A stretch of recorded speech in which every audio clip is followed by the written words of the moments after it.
महान क्रांतिकारक comrade Lenin यांना विनम्र अभिवादन।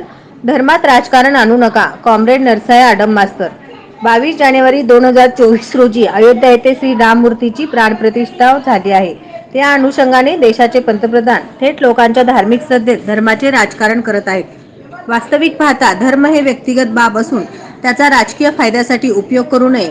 आम्ही रामाचा आदर करतो, लोकांची धार्मिक श्रद्धा जपतो, पण जर प्रतिगामी मोदी सरकारची सत्ता येत्या लोकसभेच्या निवडणुकीत घालवली नाही तर आपल्यासारख्या सर्वसामान्य जनतेला जे सरकारच्या विरोधात टाहो फोडतात त्यांना तुरुंगात जावे लागेल। हा धोका ओळखून लोकशाही बळकट करण्यासाठी, संविधान वाचवण्यासाठी त्याग आणि बलिदानाची तयारी ठेवायला पाहिजे, असे प्रतिपादन मार्क्सवादी कम्युनिस्ट पक्षाचे ज्येष्ठ नेते माजी आमदार कॉम्रेड नरसाळे आडम मास्तर यांनी महान क्रांतिकारक कॉम्रेड लेनिन यांच्या स्मृती शताब्दी दिनानिमित्त अभिवादन करताना केले।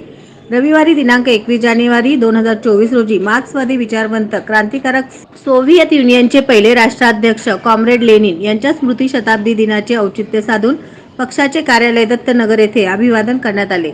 यावेळी माकपाचे सर्व कार्यकर्ते जोरदार घोषणा देऊन कॉम्रेड लेनिन यांना लाल सलामी दिली। कार्यक्रमाचे सूत्रसंचालन व आभार प्रदर्शन ॲडव्होकेट अनिल वासम यांनी केले। 1917 पर्यंत देशाच्या बाहेर भूमिगत राहून त्यांनी आंदोलन उभं केलं, पार्टी बांधली आणि इतकं जबरदस्त पार्टी बांधली त्याने 1917 मध्ये चारशाही उलटून पाडलं। जगाच्या नकाशामध्ये पहिल्यांदा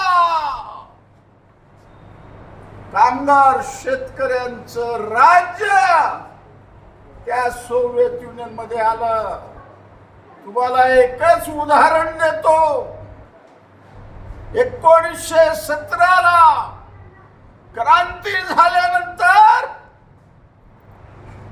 1938 मध्ये एकही माणूस बेकार नव्हता। आज घराघरात बेकार आहे। 22.5 कोटी लोक, शिकलेले लोक बेकार आहे। अर्ध शिक्षित 28.5 कोटी बेकार आहे। 52 कोटी लोक, 140 पैकी 52 कोटी माणसं बेकार आहेत।